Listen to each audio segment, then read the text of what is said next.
I need all the wins, yeah. Ain't no L's, I gotta get a no call to quits, yeah. Gotta keep on moving no matter how hard it gets, yeah. Better move out the way, cause I'm coming with harder hits. My head is as hard as a brick, but I'm harder than all of this. You better move, you might get knocked out, knocked out. You better move, you might get knocked out, knocked out. You better move, you might get knocked out, knocked out. You better move, you might get knocked out, knocked out. My heart on my sleeve. Shield my greed. That's how I get it. Success ain't no giving. Some days I don't eat, I don't sleep. When I'm focused, I'm dangerous. They don't want it when I'm anxious. Ain't no limit till I tank. I'm running on fumes. The opposition don't amaze. The roads racing through the pavement. Get your hands out of my bag. I know that's because I've been in it. I don't need to brag. I guess that's what happens when you taking care of your business. But some family, you do the math. I'm out of my pocket. Houston, we got a problem, man. Perfect, let them watch me. Elevating, got them nauseous. Cause I'm the pilot in the cockpit. Nose diving in the option. Woo! Watch how I get it here. Watch how I get it here. Watch how I get it here. Woo! It's time! Welcome to DFS by the Numbers with your host, Brady. Better move, you might get knocked out. Knocked out. You better move, you might get knocked out. Knocked out. You better move, you might get knocked out. Knocked out. What is up, everybody? Welcome to DFS by the Numbers and welcome to a best bet for UFC Vegas 57. We have 12 fights. Definitely looking forward to this one. I'm here, as always, with Weezy, Narcocop, and Erik. Their YouTubes are all linked down in the description. Go check them out. Go show them some love. We'll start with you, Weezy. What is up? Are you looking forward to this card? Definitely looking forward to this card, man. All 12 fights on it. I don't have a ton of action, but the stuff that I do have action on, I like the bets quite a bit. And the fights that I don't have action on, I can't wait to watch those fights. So this is a great card. I can't wait for it, man. You can't wait to watch Parisian and Baudot? Are you serious? Goddamn right. Goddamn right. Look at how handsome Josh Parisian looks, by the way. A haircut you could set your watch to. I think he's ready to fight tonight. Absolutely. Narco, what is up? How you feeling about this card? I'm actually feeling pretty good. Had a great day yesterday in the PFL and Bellator, and having a great day today with Cage Warriors. And I'm just looking to ride the wave right now. Good stuff. Hopefully it keeps going for you on tonight. It should be a good one. Erik as well. Erik, what is up? You looking forward to the card? As you already mentioned, it's Parisian versus Baudot fight day. So, I mean, how can you not be feeling that, right? But yeah, no, there's some super fun fights on here. I think there's some fights where we're going to learn a little bit about some folks. I do have some bets, some spots I feel good about. So yeah, we're going to have some fun. Sounds good. Cannot wait to see how we line up with some of these plays here. Let us shout out the chat quickly before we get started. We got the Dab Father. What is up? Met him in Austin. Really cool guy there.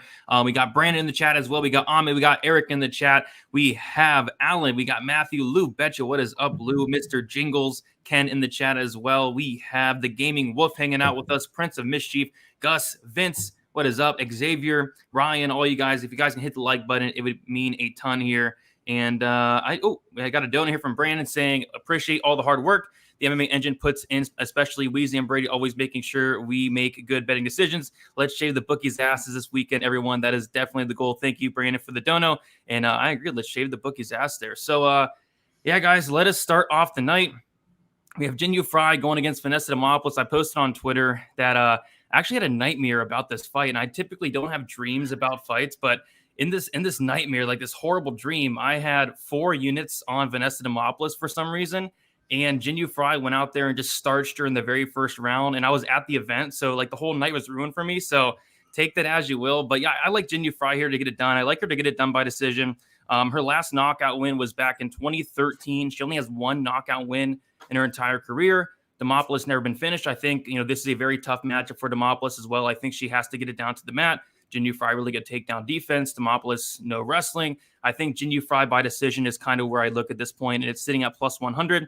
I hope my nightmare is not true here. I think Jinh Yu Frey kind of outpoints her, and with the decision here, plus 110 is kind of where I look there. Weezy, what do you like for this fight here? So yeah, I've got Jinh Yu Frey by decision is my first leg in my greasy 4-legger that I gave out on my channel earlier this week. Vanessa's been terrible at winning minutes at the UFC level. I mean, she's landing 3 significant strikes a minute, absorbing 4.6. She's showing sub 40% striking defense, and her opponents are out-controlling her 51% to 6%. So she's losing minutes on the ground. She's losing minutes on the feet. I think if this fight goes the full 3 rounds, we're going to see her lose enough minutes for Jinh Yu Frey to win by decision. However, I also have Vanessa Demopolis's finish only prop because I feel if there is a finish in this fight, that it's going to be on the Vanessa side. So I have bets on both sides, but my hope is that just one of them comes through and then I'll be plus, no matter what on the fight. So, but the first leg of the greasy 4-leg parlay is Jinyu Fry by decision plus 110. FanDuel. Yeah. Ken saying in Brady's nightmare, Vanessa was twerking on him, but when he looked again, it was actually Jordan Levitt. No, Ken, it was not that bad of a dream. That would be even worse. But Narco, what are you liking for the first fight of the night here? You know what I like for this first fight is call 1-800 fucking gambler, because at low level women's MMA, I'm staying away. I can't stand this bullshit anymore. I'm not going to get burned anymore. I'm done with this shit. I say it every week now, and I'm done with it. But you force us to give a best bet, and my best bet is similar to Weezy's. I think Demopolis scorecards, no action, plus 130. I think Frey doesn't really have much finishing upside, honestly. And Demopolis, the one thing she is tough as nails. She's a shitty fighter, but when you get dropped that hard and then you win by submission, I guess, it's some of your opponent's stupidity, which could probably happen again. Like, it's not far-fetched that Jinyu Fry drops her and then jumps in the guard and gets subbed. Like, I could even see that. So Demopolis scorecards, no action is what I'm going to give here. I could not have said it better myself, Narco. I did as well retire from betting fights like these, but I do have that scorecards, no action in a bet. We'll see if that does play out. Erik, what are you liking for the first fight of the night here? Yeah, I definitely have not retired from betting these kind of fights, and I'm kind of on the same boat as you guys. I did bet that Demopolis scorecards no action. I got it earlier in the week at plus 190, so I felt pretty good about that. I do feel like Fry by decision is the most likely outcome here. There's just kind of it's almost just a different way of playing that same outcome, right? But yeah, that's what I went with, was the Demopolis scorecards no action. Yeah, I couldn't believe that opened up at plus 190, I think like on Sunday or Monday. So yeah, I hopped on that as well. I think on DraftKings and FanDuel, it's still like plus 150 last time I checked, plus 160 even. So yeah, I think if you like Jinyu Fry by decision. If you like Demopolis at scorecards, no action, I think are both great ways to play this fight if you absolutely have to play this fight. But we'll move on to the next one. We have Brian Kelleher going against Mario Batista. Yeah, kind of struggle with this one in terms of picking a best bet. We'll start with you, Narco. What are you liking for this fight here? Yeah, this one here, I kind of, I have a bet on over 2.5. I'm going to stick with that. The over 2.5 is minus 135. I do think both guys are pretty durable. Mario Batista does have submissions on his ledger, but to me, I don't think this guy is much of a submission grappler. He's more of a striker. Yeah, he does have a lot of submissions, but when you watch him, the guy is primarily a striker. So with that being said, Brian Kelleher has faced, everybody and anybody, and there's not much Mario Batista can throw at him that he hasn't seen. The only thing I would be concerned is if Mario Batista does something stupid and sticks his neck in there, and we know what kind of guillotine Kelleher has. That's the only really thing I'm afraid of here. But other than that, I think over 2.5 is a solid bet here. Yeah, I think that's solid for me. Yeah, like I said, I really struggled to find something, and I thought I was being kind of sneaky with this bet, but it's only plus 600 for Batista by submission. But my reasoning is kind of he has the same amount of knockouts as he does submissions, and Brian Kelleher has been submitted a massive 7 times. If the fight does hit the mat, I mean, Batista could potentially sub him, but again, it's only plus 600. I was expecting much better odds than that, but I guess I'll go with that, if anything, but really nothing sticking out for me on this fight. Help me out, Weezy. Is there anything you really like for this fight here? I don't have a bet on this fight, but I mean, I kind of feel like Brian Kelleher at plus 160 is just a little bit ridiculous here. He's the more experienced fighter. He's fought the far better brand of competition. He's beaten the better brand of competition. He's shown more power at the UFC level. He's been showing the ability to be able to wrestle successfully and win minutes doing so in his last 2 fights. I just don't see how you get to minus 180, minus 190 on Batista here. It doesn't make a lot of sense to me. If I was betting this fight, man, I'd take that plus money on Kelleher and run with it. At plus 160, man, it just doesn't feel like he should be that big of an underdog here. Yeah, and it's always kind of hard to count out Brian Kelleher. The guy's been fighting everybody. The guy's a veteran. Plus 165 now as well. So, yeah, don't hate that look. Erik, what do you like for this fight here? Yeah, my favorite bet here almost takes Narco's over and Weezy's Kelleher and kind of combines them. I just actually saw this right before the show here. I saw that you can get Kelleher by decision at plus 400. I haven't bet anything on this fight, but that's a spot that I would definitely take if I was going to. I think that number, I mean, with Kelleher being 165, and I think the decision is probably his most likely outcome here. That plus 400 seems a little off to me. Yeah, especially if he goes to that wrestling game plan he's been going to his last couple fights. And that decision prop is plus 460 on FanDuel. So very juicy there. But yeah, no confident really take on this fight for me. But I do have a play I really like in the next fight. We have Cody Durden going against JP Baze. I'll stick with you, Erik. What are you liking for this fight here? You know, there's a few fights this week where I've kind of flip-flopped back and forth and haven't been real confident picking a side. And, the odds kind of reflect that with this fight here too, with it being really close. But I think, when it comes down to it, if I have to pick a bet here, I think both of these guys are in a situation where they might be fighting for their jobs. I think both of them have chips on their shoulder a little bit right now for different reasons. Baze obviously is going through some stuff with his ex-wife and Roman Dolidze and all that. And Durden might have a chip on his shoulder for, getting run through by a 21-year-old kid his last time out that he probably felt was like kind of below him. So I think both guys might be coming out here looking to do some damage. So I think if I was going to do it, I'd bet the fight doesn't go the distance, which I think is sitting around minus 115 at the book I looked at. Not sure what the best line is on that. It looks like the best line is minus 115. I see a minus 112. That is on Bet Rivers. Yeah, I'm going the same route. I'm going with the under 2.5 rounds, currently sitting at plus one. Actually just got hit. Went from plus 110 to minus 115 like that. So, yeah, I mean, minus 115, fight doesn't go is probably where I look at this point. We have two guys. Both of these guys are killer be killed fighters. JP Baze went to his very first decision in his last fight, and I think that's why we might be getting a line this good, because prior to that, all his fights were either him getting the finish typically in the first round or him getting finished in his own right. Montel Jackson knocked the guy down like 4 or 5 times. And, if Montel Jackson was smart, he probably could have finished that fight. He kept going to the ground with Baze and kind of getting held up down there. But yeah, I think JP Baze is going to be very live to finish this fight early on. I just really don't like what I see from JP Baze when that fight hits that second round. I feel like Durden, although he doesn't have great cardio in his own right, can kind of take over and finish in that second or third round. So I think the fight doesn't go minus 115, covers both sides. Both guys can absolutely finish, and both guys can absolutely be finished. So I like that fight doesn't go. Narco, what do you like for this fight here? Yeah, I mean, I played the under 2.5 early. It was plus 135. I still see a little bit of value in the plus number, but I rather go with the submission by Baze at plus 400, honestly. I think he has a very good chance here to get a submission because Durden is going to grapple. He just does every fight. Baze grapples himself, and the way better submission grappler here is JP Baze, even though I'm not going to recommend any type of bet on this guy because this guy is, a no bet status, basically. Him and Durden are basically low-level women's MMA in men's uniform. So just give me the buy submission here at plus 400. Yeah, plus 400 there. Narco, any thoughts on this? Baze submission, round 1, plus 950. Like I played it.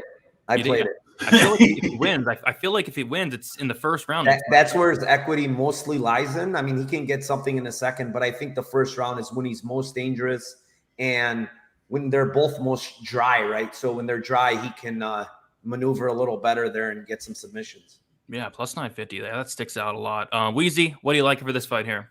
Dude, I've seen Lou Betya say in the chat twice that today was Cheyenne Vlismus's birthday, and I'm like, he's got to be fucking with us. So I went to UFC stats just to make sure. Yeah, it's Cheyenne Vlismus's birthday today. So not only did the UFC try to book JP Baze to fight on the same card as Roman Dolidze just 1 week earlier, they said, "Oh, you don't want to do that? Well, why don't you fight on your ex-wife's birthday the next week?" They're fucking with this guy. I don't. Does he deserve this? Is he a bad person? I don't know. I mean, I've never met JP Baze, but why is the UFC fucking with this guy? Man, he probably is going to come out here like a fucking Tasmanian devil, dude. This guy has got to have a chip on his shoulder to the size of the state of Montana right now. I'm betting the under 2.5 here. I see why that's moved. It feels like the best way to play this fight right now. Absolutely. I think they're both going to come out going after it. So I do like that. I like violence. The Baze round 1 submission, that really sticks out as well. But yeah, should be a very fun fight. Cannot wait for it. And I also cannot wait for this fight. We have Sergey Morozov going against Rolian Paiva, and we will start with you, Narco. What do you like for this fight here? Yeah, I really like the Morozov side. I've bet it.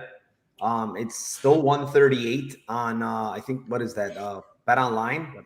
I really like that side, man. I think it's a buy low spot for this guy. I think this guy is better everywhere other than submission grappling. I think he's the better wrestler. He's the better striker.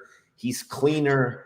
You watch that fight against Douglas Silva de Andrade, and he has him basically out of there, man. Like, a lot of people wilt there, but Douglas Silva de Andrade is a different type of animal. And I think here Morozov at this price, I mean, Paiva, I was very high on this guy initially, but he just hasn't improved at all to me. And I don't think, he's going to be able to do anything to Morozov that's going to really bother him here. So give me Morozov minus, 138. I guess it's 145 as we speak. It just moved. So yeah, I still think that's a good line. I have him somewhere in the 180 to 200 range. Yeah, and I feel like he could definitely look like that as well. I just feel like this is a very good fight for Morozov. I feel like he can absolutely get this fight down to the mat. Paiva has been taken down a ton throughout his UFC career.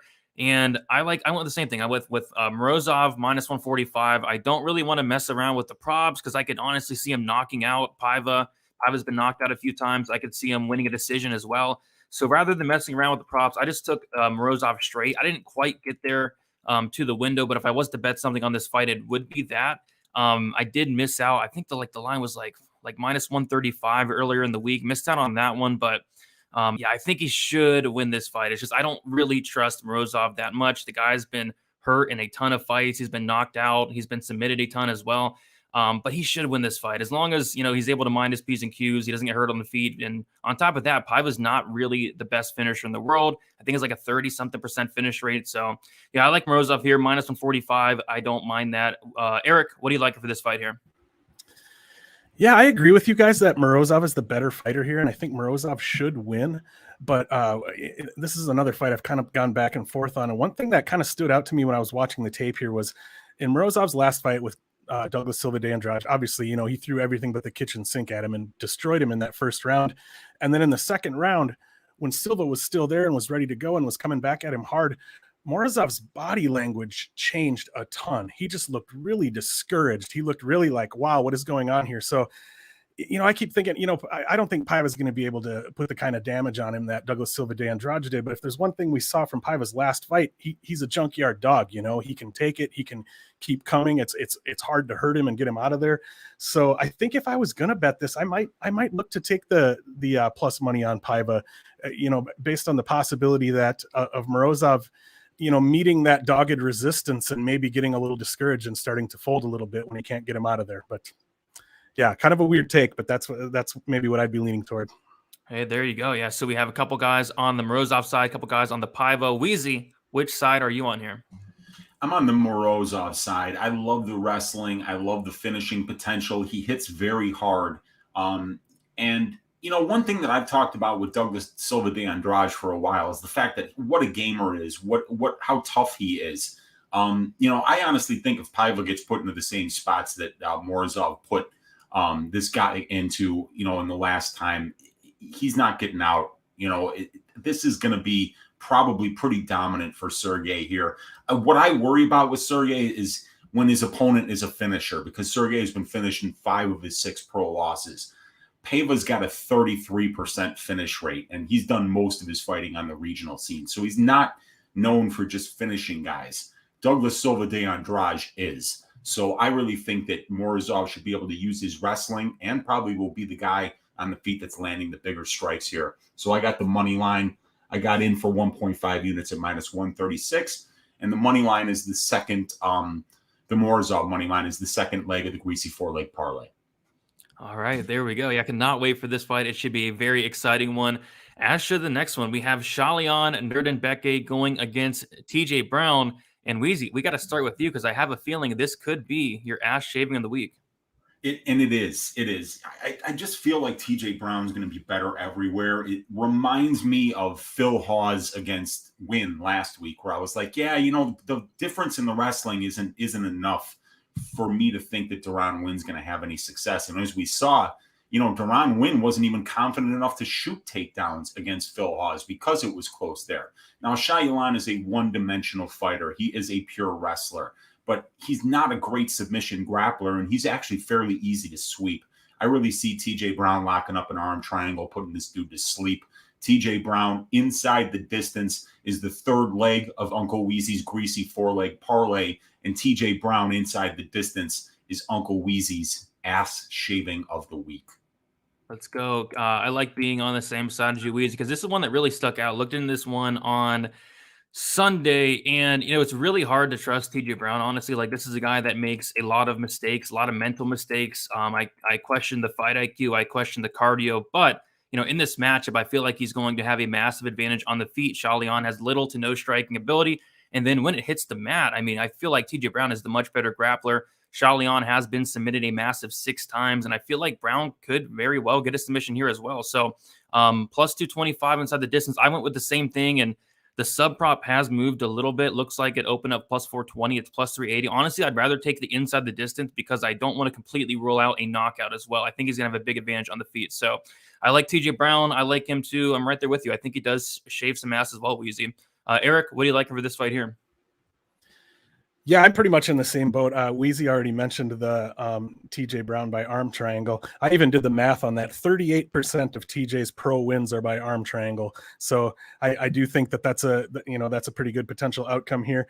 And yeah, just to be a little different, rather than inside the distance, I'll put my faith in the sub at plus 380. TJ Brown by sub. Yeah, that's I lean more towards the sub myself. And Sean saying every time Weezy has an ass shaving of the week, they never shave ass. Sean, did you watch the Phil Hawes? Like, that was the definition of an ass shaving, Sean. Like, he shaved Deron Wynn's ass. Yeah, if that was close, the only thing that was close was how close Darren Wynn was to death in that fight. How is that not an ass shaving? That was Come the on, definition Sean. What of an the ass hell shaving. are you talking about, dude? There's been a couple of close ones for sure. Brendan Allen wasn't great over Malkoon, but what the fuck did Phil Hawes have to do last week in order to be fair on Sean's point? He didn't pull his pants down and shave his ass. Yes. The dude was tweeting from the fucking emergency room. Yeah, if that's not an ass shaving, Sean, I don't know what an ass shaving is, man. But Narco, what do you like for this fight here? Yeah, I'm on the opposite side here. Actually, I like Shai here. I honestly think there's going to be some improvements here with Shai. He's at Sanford now. This guy went from China PI to Sanford MMA.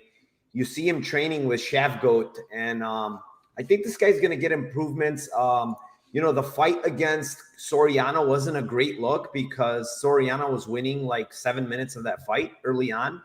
But Soriano's a much better striker than TJ Brown, and to be honest, like, he took a round off Josh Kulabau, which looks very good at this point because Kulabau looks very good. The other thing that you mentioned, Brady, is how do you trust a guy like TJ Brown at minus 200? That's my biggest issue. Like, I don't think this guy is very trustworthy. I think Shailan's going to be the stronger guy in the ring. And then the other thing I question is TJ Brown at 45. I kind of, I'm iffy about. I think he feels more comfortable at 55, but even though the weight cuts seem perfectly fine here. But a big red flag is getting taken down 4 times by Chavez. And that's a big, big red flag for me. So I'm going to go on a Shailan side at plus 175. Okay. Yeah, like you said, it's hard to trust TJ Brown at minus 205 there. So I don't completely hate it, but I do hope TJ Brown does shave some ass. Yeah, that should be a really good fight. Can't wait for that one. This should be an interesting one to talk about. And I do have a bet on this fight as well. And the lines moved a ton. Tufan and Chukwi. I got Tufan earlier in the week at plus 100, and just money's been pouring in on him, which at this price, like, honestly, I wouldn't touch him at minus 145, minus 122 maybe, but I put a small bet on him. The reason I put a small bet is I don't know what his game plan is going to be. If I knew for a fact that Tufan would come out here and fight to the game plan I think he's going to fight, then yeah, I'd probably go a little bit heavier on this. I think he should be pushing Ulberg against the cage, putting a pace on him, and taking this guy down. Ulberg, we've never seen him on his back. Tufan, he has gotten takedowns before in his career. He took down Rodriguez a couple times as well. He's very physically strong, and this guy's built, but he has such good cardio. I think he's got the cardio advantages here. So yeah, I like Tufan to win the fight, but Yeah, this line's it's minus 146. I just can't quite get there. At this point, I'd probably just take a shot on that fight goes to decision plus 144. Kind of how I see it playing out is like a grinding type of fight where Tufan is grinding Ulberg against the cage, mixing in takedowns as well. So give me fight goes to decision at this point, plus 144. I don't think I would touch the Tufan money line where it stands. Weezy, what are you liking for this fight? I got a 1.5 unit bet on Tufan here. I got it at, I think, at minus 102 earlier in the week. What I really liked, what I saw from Tufan was when he was walking forward and pressuring his opponents. And what I didn't like from Ulberg was how he looked, in particular in the in Chekwu fight, when Kennedy was the one walking forward. When Kennedy was walking forward, he was absolutely putting it on Ulberg. I just think that if you don't just stand in front of Carlos Ulberg and let him use his kicks and let him manage distance, that it's going to be much easier to beat this guy. So I see Tufan walking this dude down. I see him putting Ulberg's back up against the cage. I see him working in that Muay Thai plum, working with the knees, working with the elbows, closing distance, not letting Carlos get comfortable here. And I think if he does those things, he'll probably look minus 200 here. So, yeah, the Nchukwi money line is where I'm at for this one. Chukwi money line minus 122 on FanDuel. There you go. Yeah, I like it. I think he should win the fight, man. Erik, what do you like for this fight here? Yeah, like you guys said, I mean, if Tufan, gives Ulberg the fight he wants to have, if he lets Ulberg work at space and lets him use his movement and his striking, it's going to be, it's going to be problematic for Tufan. But I think, as long as Tufan comes forward, looks to make him uncomfortable. I mean, at least keep him on his heels, if not look to be clinching and grinding on him, making him wear his weight, that kind of thing. And if he does that, and if he looks to wrestle, I decided I didn't really like the money line so much in this fight. So sometimes I feel like I got to get a little bit weird with it, So I decided to get real weird with this one. The bet I'm going to give out is Tufan and Chukwi by sub at plus 1,800.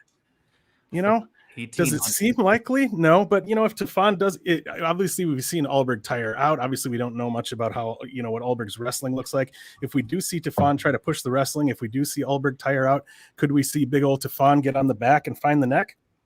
Could happen. Definitely could happen, especially if he gets that takedown there. Weezy, off the top of your head, do you know if Tufan has any submissions in his career? So he's got no submission attempts at the UFC level, and he has no wins by submission, but he's only got 8 fights. Yeah. So, I mean, he's got 4 wins. They're inside the distance. Out of the 6 wins, they're all by knockout.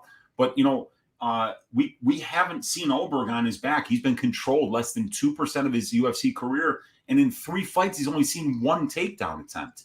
So that's a way to get a really fat line. And then it turns out if Tufan does get this guy down, you never know. I mean, when you got a dude that size on top of you, like Erik says, he could give up and just wind up, lifting up his chin and letting him get that rear naked in there. So you never know. Absolutely. Yeah, plus 1,800 there. Narco, what do you like for this fight?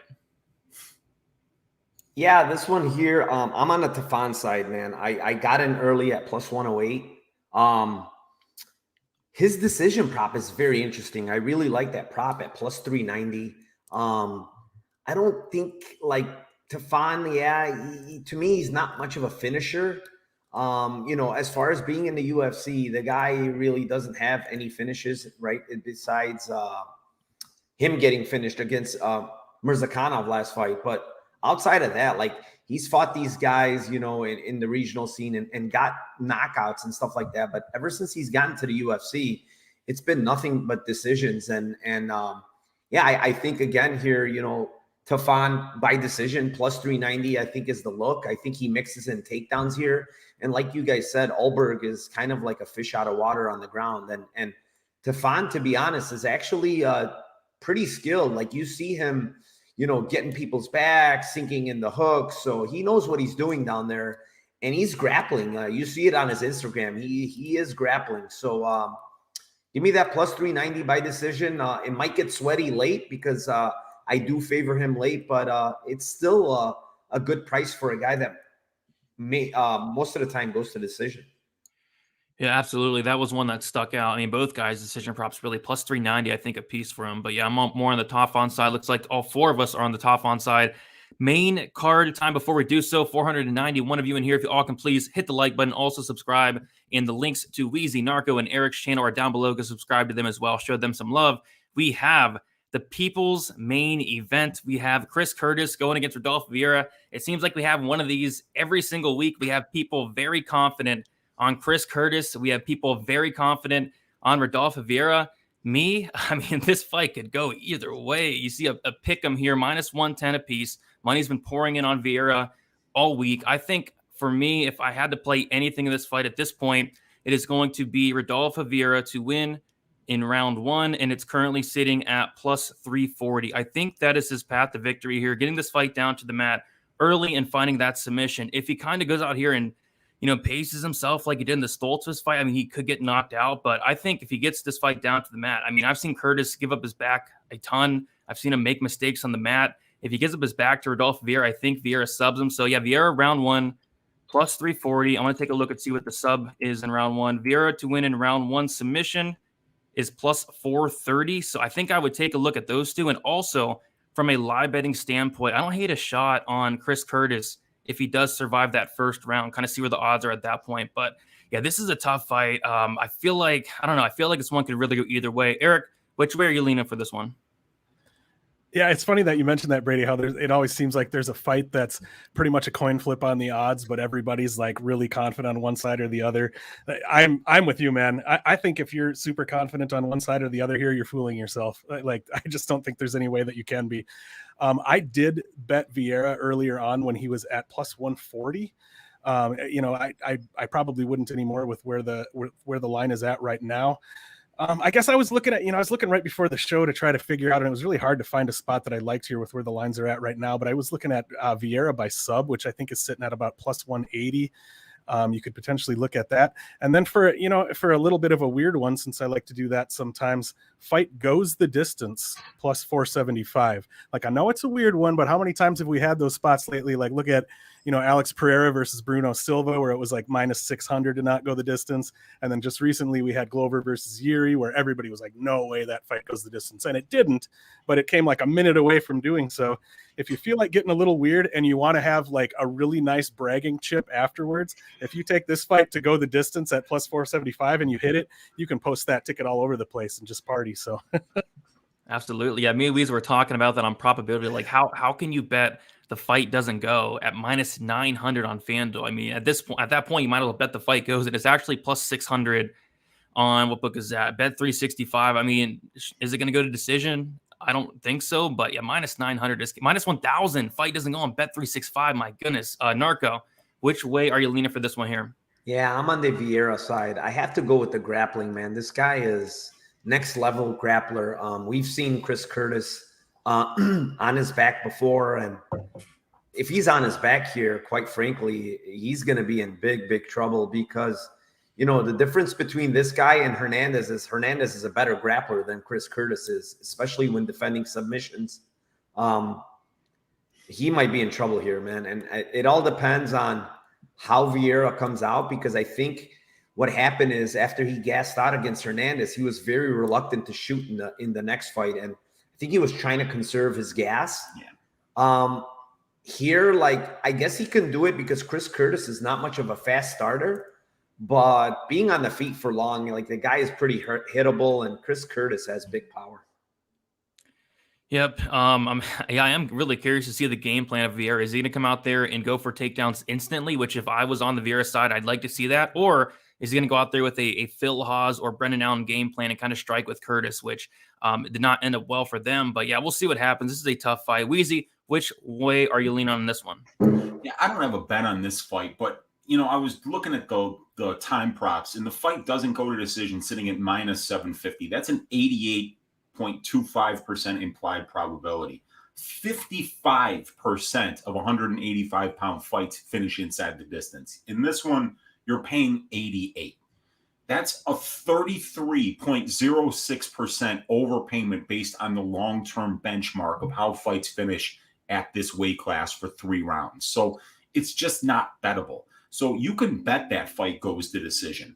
Look, 44% of 185-pound fights go to decision. You're getting 16.67% at +500 to bet this. You're getting a 28.15% break over, the benchmark, the long-term benchmark over the last 8 years of this division. So, yeah, I mean, if you're already on the fight doesn't go and you've got it in parlays, it's fine. Just let it ride. This fight probably finishes inside the distance 5 of 6 times. I mean, it's probably on par just a little bit with what you're paying, but it's just not bettable. I will never be betting laying minus 700, minus 800, or parlaying it or anything like that.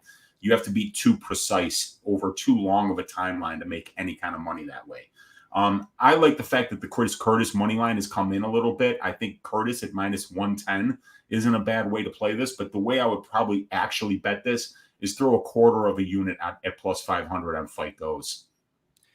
Yep. I mean, why not? I mean, you can't possibly lay minus 750, minus 900, minus 1,000 on the Fight doesn't go. It's not even parlayable at this point as well. So yeah, a fight that I'm really curious to watch for sure. I mean, but as far as betting it, I'm not so confident on either side there.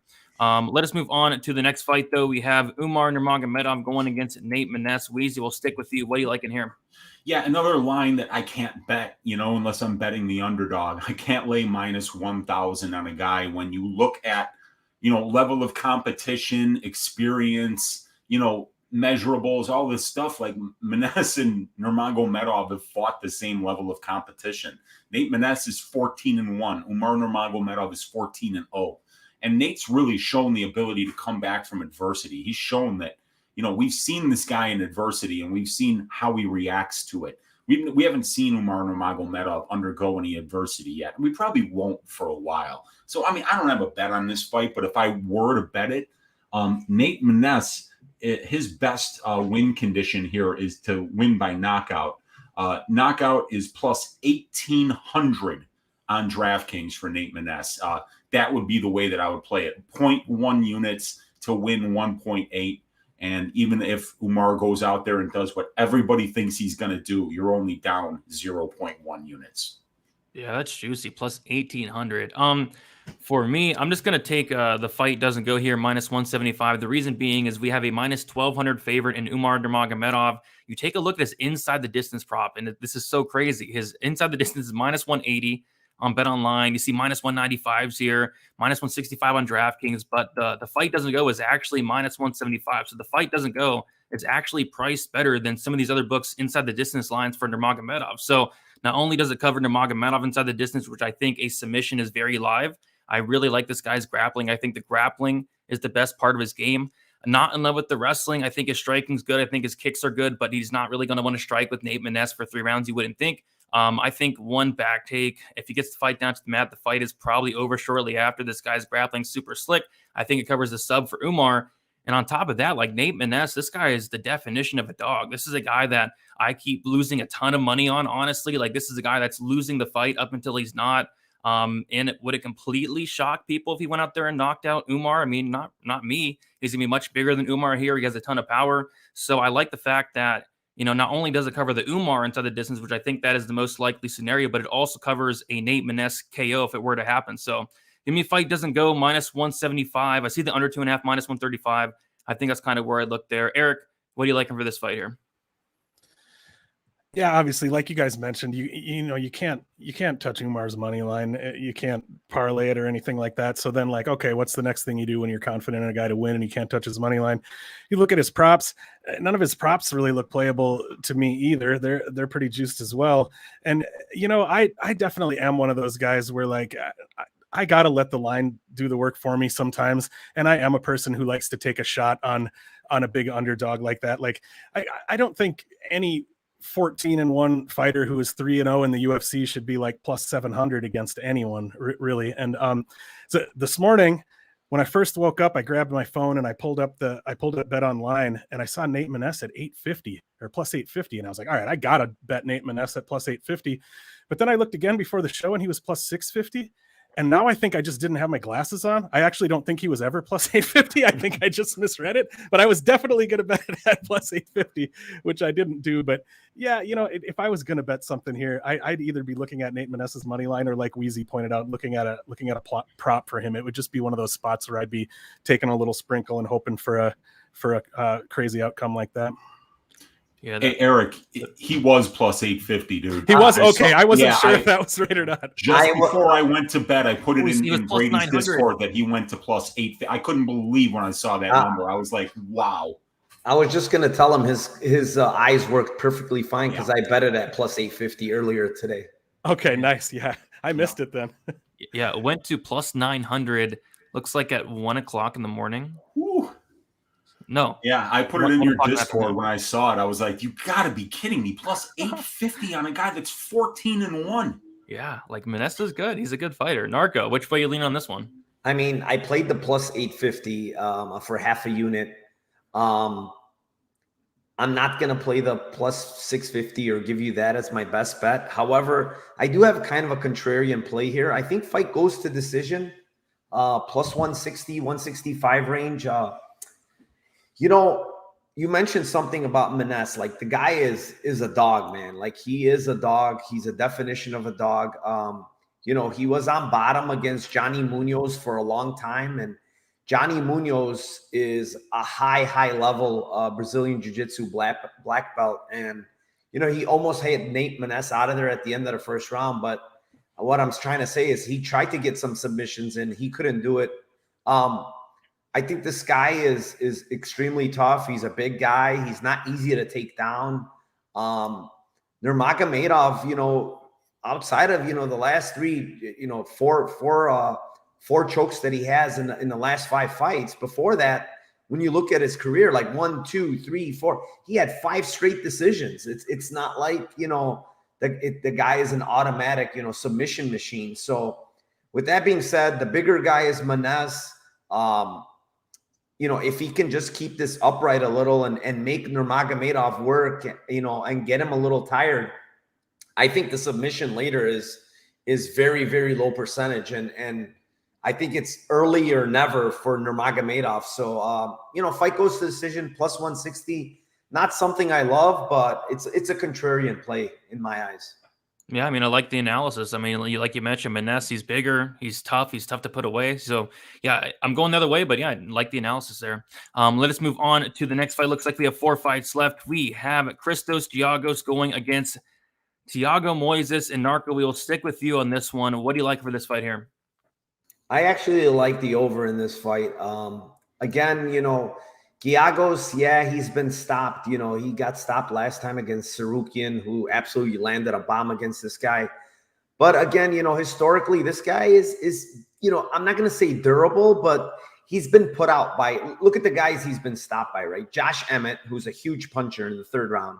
Then he got armbarred against Gilbert Burns, who's the, you know, one of the best Brazilian Jiu-Jitsu practitioners, and Charles Oliveira. Like, I mean, the guy has just, you know, been put out by high level submission artists. I know Moises is good on the ground, but he just doesn't really go for it. You know, the guy is another guy that goes to decision a lot. And for me, I think Giagos being the bigger guy, the only concern I have here is Giagos tends to get his legs chewed, and Moises has very good calf kicks. So that's the one place where I could see him maybe just basically crumbling Giagos.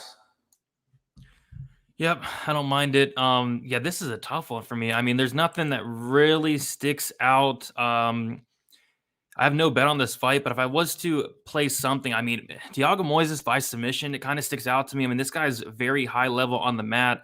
Giagos has been submitted a decent amount of times. I think it's like 4 in his career. If Moises is able to get the fight down to the mat, you know, maybe even late when Giagos does slow down, like I don't hate a Moises, like a late submission there. But yeah, plus 260, I was kind of expecting some better odds there. It looks like they're kind of all over it. Give me the sub prop, if anything. But yeah, not a ton sticks out for me, and I don't have a bet on this fight. Erik, what do you like for this one here? Yeah, I'm kind of reaching to find a spot I like here too. I did bet Joel Alvarez at plus 200 in Moises' last fight, and so I did cash a plus ticket there, betting against Moises. And I've seen some folks kind of saying like, hey, why not take a shot on Giagos by KO TKO, since we did see that happen last time out. I mean, you know, maybe Moises is still feeling effects from that. Maybe his chin was affected. You know, I wouldn't bet on it necessarily, so to speak. But yeah, I guess I did use Moises as a parlay piece at like, I think -220. I do like him to win here, but Giagos by KO TKO last I looked was available at like +850. I mean, if you're a person who likes to make a little prop sprinkles, I've been trying to shy away from them lately because I took a look at my record and realized that the prop sprinkles are what's been dragging me down lately. So I've been trying to do less of that. But hey, if you're not in that boat, +850 for Giagos by KO TKO might be worth a little 0.2 unit sprinkle or something. Yeah, and that's +900 on FanDuel and DraftKings. Weezy, which way you lean on this one? I like Moises quite a bit in this spot. Giagos, the wins for Giagos are over guys with a 5-13 UFC record if you sum up all 5 of his UFC wins. So he's not beating competition that's on the level of a guy like Moises. And Moises is going 3 rounds with guys like Alexander Hernandez, Bobby Green, Michael Johnson. He survived into the 4th with Makhachev. I just don't think that Thiago Moises has had the pleasure of being in the cage with somebody of Christos Giagos' level for a very long time here. And I think he's going to look much better than him when he sits in there. So the Moises money line is a parlay piece. I also like Moises by submission at +260 on FanDuel. He's a Brazilian Jiu-Jitsu world champion at the black belt level. So this guy can really grapple. And Giagos, in order to win minutes, he's been very dependent on wrestling. I just don't think he wants to be taken down. Thiago Moises to be grappling with this dude. I could see him easily getting submitted. And I think Moises is the far better striker as well. So, yeah, definitely liking Thiago quite a bit in this spot. There we go. Thiago let's not forget one thing. Thiago Moises is still only 27 years old. Christos Giagos is 32. Yeah. This guy Moises is getting better. Absolutely. I like it. All right, next we have the actual people's main event. I fooled you guys. It is not Chris Curtis or Rodolfo Vieira. It is actually Josh Parisian going against Alain Baudot. Erik, we'll start with you. What are you liking for the people's main event here? Sorry, I fell a little bit behind there. I had to pop on to Bet Online and do a little sprinkle on Nate Maness by KO after I said I wasn't going to do that. And then I also did a little sprinkle on Nate Maness's money line. So here we go, making those dumb decisions at the last minute like I always do. But anyway, there you go. Yeah, Parisian Baudot. I mean, the people's main event, like you said, this is a fight that I really have no idea. I mean, I guess I could sit here and look into the camera and talk to you and try to give you like a technical breakdown of it, but I don't even want to do that. It just feels silly. So this is one of those fights that as I was looking, I tweeted about it earlier. I literally sat and looked at the lines for this fight for probably 20 minutes and I was trying to roll them around in my head. And I was like, I literally can't find a single thing that I like. And so I'm going to go the Uncle Weezy route. When you can't find something you like, it's the draw at +6,600 because nobody deserves to win this fight. And if there's a fight that's going to go to draw, it's usually going to be one of these weird, ugly fights like this anyway, right? So if you're going to do something dumb like this is the kind of fight you do it on. Yeah, I thought I'd be kind of alone on this one, but I also went with the draw +6,600 on Bet Online. Like you said, man, I mean, maybe they're both so bad that they don't give the win in everybody. I mean, maybe you can root for some fence grabs and some nut shots. Shout out to Lou Betcha, the Yam Bags. And I mean, it's going to be a sloppy fight. It's going to be a greasy fight. They're both going to be tired probably after the walkouts. Yeah, I could see a draw here, +6,600. I think that is much better than putting any money on this fight at all. So draw, if anything, +6,600. Weezy, are you liking anything for this fight? Maybe fight to end by gout. I really don't know, man. This is a hard one. I think that I think Baudot's probably the better striker here, and neither one of these guys really offensively grapples all that much. So I guess maybe the Baudot money line. You know what else I don't necessarily mind here is fight goes to decision at +140. These guys are fairly durable, especially Parisian. We've seen Parisian, lose a lot of minutes over a 15-minute stretch, and still he never gives up. He's a scrapper. He's a fighter. So, even if Baudot gets him in trouble, I don't see Parisian looking for the door. And, Parisian maybe finishes Baudot, but I mean, I don't have faith in either one of these guys. So maybe I'll just say fight goes to decision at +140. Yeah, I mean, it's plus money. It will take a couple of years off your life betting that, but hey, I think betting anything in general on this fight is going to take at least 3 years off your life. Narco, what are you liking for this fight here? 1-800 Gambler Men's Edition.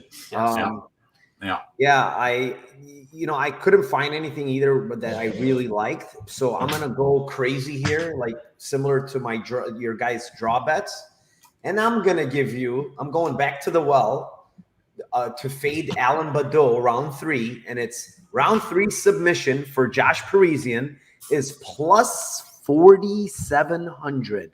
Plus 4,700. The better grappler, the guy with the better gas tank.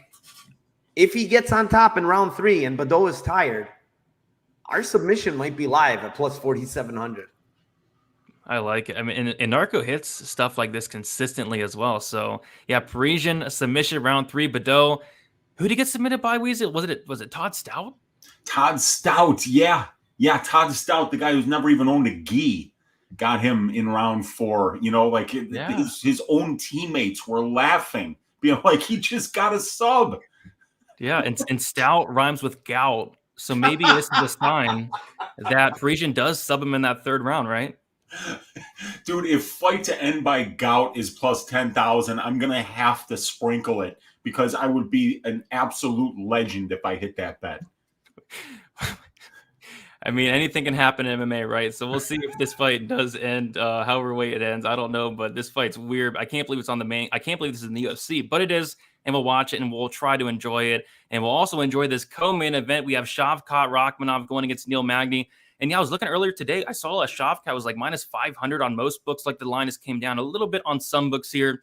And for me, I mean, I bet Shavkat Rakhmonov inside the distance earlier in the week, and that line has been hit on most books. Looks like it's now minus 210. I still see a minus 175. I think I would still lean that way.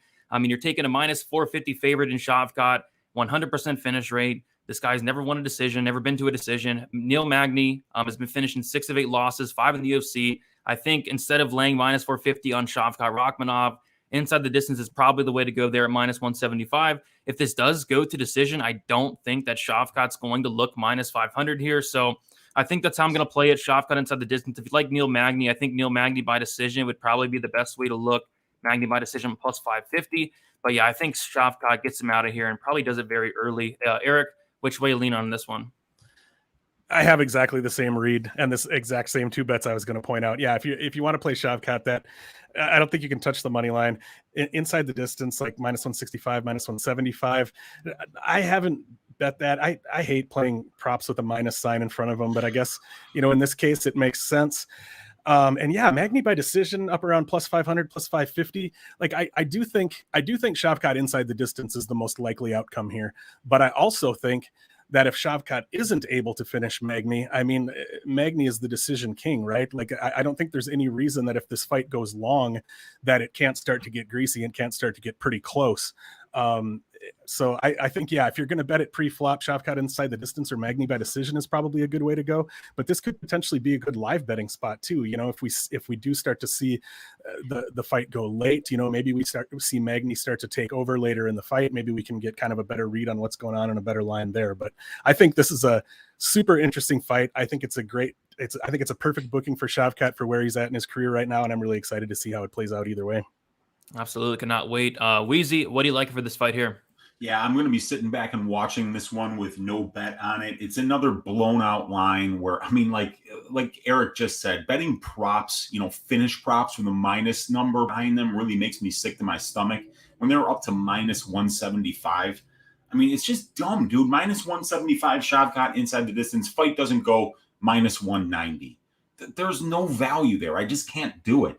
I mean, I guess like the bet that I would make would be the decision only prop for Neil Magny, but even the bookies were all over that one, so I couldn't even touch that. I'd say maybe Magny by decision, Magny decision only, but this fight is absolutely unbettable because I think the most likely result is Shavkat inside the distance, but it's just unbettable.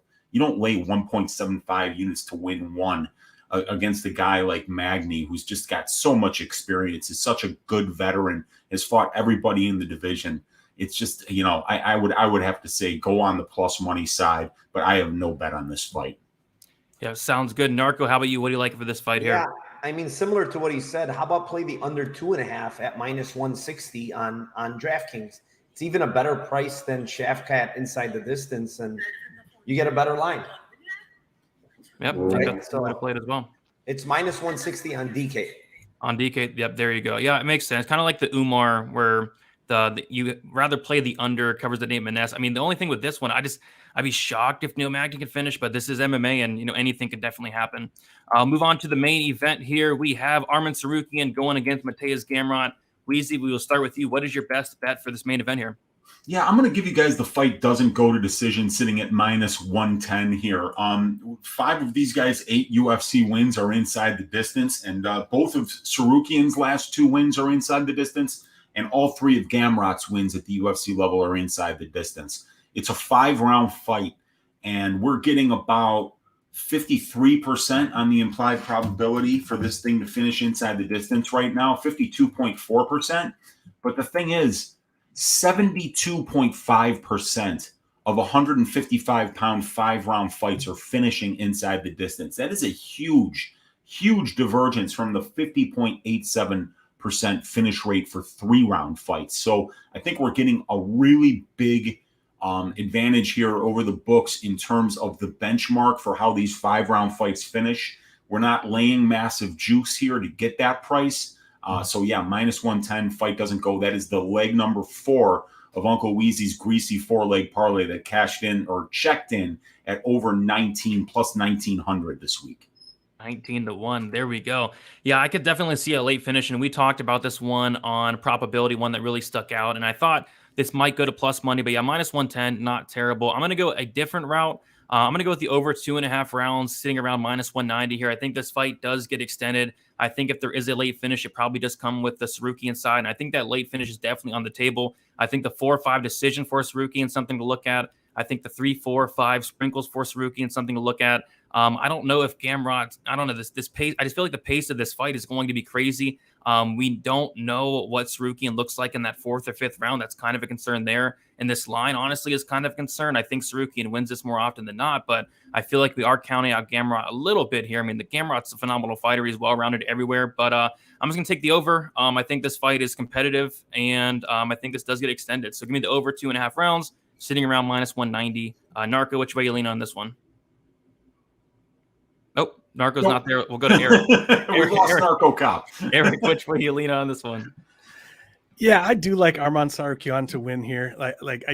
I think you can argue that maybe the line is a tiny bit wide, but I guess my read on the fight overall is that, both guys are very skilled, very well-rounded. I just feel like Tsarukyan is going to be that little bit better. And I think he's just, even if their skills are pretty much on par, I just think Tsarukyan is the more athletic guy. And I think that can end up making the difference when the skill levels are similar like that. You mentioned Tsarukyan 4-5 decision. That's not a bet I have access to, but I like that. What's the line on that one? Do you have that in front of you? What was it, Weezy? It was like +1 earlier in the week. It was like +1. Was it +110? Which line? It was like the 4-5 decision for Tsarukyan. I think it was like +110. He was like +105, I think, earlier this week, but I haven't seen that in a while. Yeah. That's one that, if I had to, I did use Tsarukyan as a parlay piece at minus 250. But yeah, that 4-5 decision is maybe something that I would look at. I do like, and I think you can get Tsarukyan by decision at like plus 165. But after hearing Weezy talking about the numbers on these fights finishing, that got me thinking like, okay, yeah, like I maybe wouldn't. That 4-5 decision seems like a good way to play it. Yeah, and that one stuck out to me as well. So we will kick it around, and then if Narco makes it back in time, we will kick it to him for this main event prediction there. But we'll start with you, Erik. Let the people know where they can find you and what you have going on typically throughout an MMA week. Yeah, awesome. Thank you so much for being here, everybody. It's always awesome having you guys hang out in the chat and let us know what you're thinking. You can find me at Erik Bets Fights. My YouTube channel should be linked down below in the description there. You can also find me at Erik Bets Fights on Twitter and on Instagram. Let's see. I do an MMA trivia show called Mixed Martial Smarts that I put out every Tuesday. My full card breakdown is usually out on Wednesday. Those two are on the Never Hedge Media YouTube channel. And then I do a show called Big Money Bets on Thursday nights on my channel. And then I do a roundtable on Fridays on the Never Hedge channel. And then the show on Saturday. So I guess I'm sitting at 5 shows a week now. I was not planning on that happening, but here we are. I like it. Weezy, let the people know where they can find you, what you have going on typically throughout the week.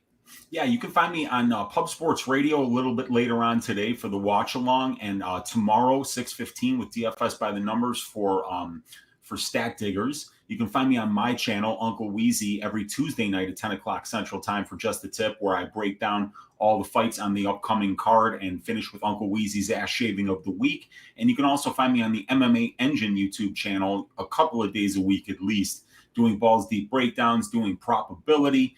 Somebody in the room asked what the greasy four-leg parlay was. It was Jinyu Fry by decision, the Morozov money line, the TJ Brown inside the distance line, and then Gamrot Tsarukyan fight doesn't go to decision.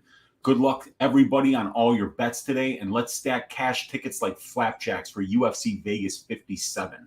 Let's do it. You guys can follow me on Twitter, DFS_numbers, Instagram, DFS by the numbers. Weezy and me will be back tomorrow, Pub Sports Radio, 7:15 Eastern Time for Stat Diggers UFC 276, banger of a card, top to bottom. Can't wait to break that down. Thank you all for hanging out, and let us make some money for UFC Vegas 57.